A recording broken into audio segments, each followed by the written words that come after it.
In front of me is TECNO Spark 20C, and today I would like to show you how you can set up face unlock.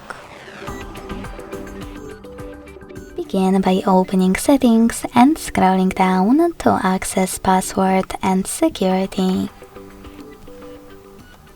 Then tap on face unlock and enter your current screen lock.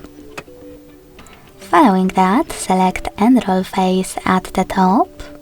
Read all of those instructions and disclaimers and hit start after 5 seconds.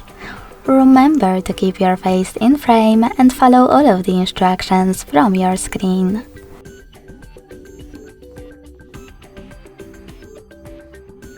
Now you can manage all of those options however you want to. Select Done. Manage all of those as well, and when you're ready, go back. So finally, when I switch off my screen and turn it back on,